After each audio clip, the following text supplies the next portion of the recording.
Nouvelle sortie de route pour Nicolas Brandon. L'acteur américain de 50 ans, essentiellement connu pour son rôle d'Alexander Harry dans la série à succès Buffy contre les vampires, n'a jamais cessé de sombrer depuis ses heures de gloire. Dépressif et toxicomane, il a enchaîné les cures de désintoxication et les rechutes, ainsi que les problèmes avec la justice. Inculpé pour violence conjugale en 2019, déjà passé par la case prison, Nicolas Brandon a une fois de plus été repéré par la police la semaine dernière. Selon les informations obtenues par TMZ, l'acteur était au volant de sa Dodge Journey sur une route du comté de Vigo, dans l'Indiana.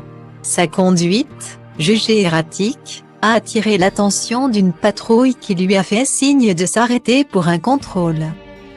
Après d'inquiétantes embardées, Nicolas Brandon a fini par se garer. Lorsque les policiers se sont approchés, ils ont découvert un homme en train de suer à grosses gouttes, apparemment nerveux, avec une forte pulsation au niveau du cou et les mains tremblantes. Invité à présenter une pièce d'identité, Nicolas Brandon a tendu aux policiers une carte au nom de Kelton Schultz. Il s'agissait en réalité de celle de son frère jumeau, déjà aperçu par les téléspectateurs dans un épisode de Buffy contre les vampires, où il était crédité sous son nom de scène Kelly Donovan.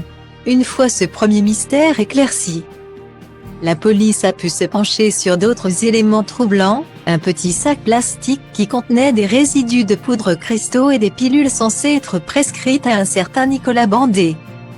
Après une fouille plus approfondie de la voiture, les policiers ont découvert davantage de sacs plastiques avec des résidus non identifiés et une ordonnance pour des sels d'amphétamine au nom de Kelton Schultz.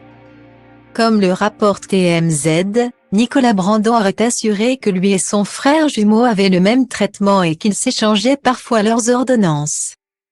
Admettant avoir récupéré les pilules de Kelton à sa place, il a été arrêté pour usurpation d'identité et obtention frauduleuse d'ordonnances. Mais s'il avait été contrôlé plus tôt, il aurait sans doute pu avoir bien plus d'ennuis. En inspectant sa voiture, les policiers ont remarqué quelque chose d'étonnant pour un véhicule quasi neuf. La moquette avait été découpée à plusieurs endroits et des parties dévissées sous le revêtement. Des signes qui ont éveillé la suspicion sur un potentiel trafic de drogue.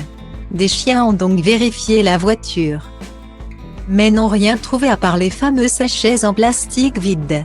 Pour la police, il est possible que Nicolas Brandon ait utilisé la carte d'identité de son frère pour se procurer toujours plus de pilules ou que la carte soit fausse.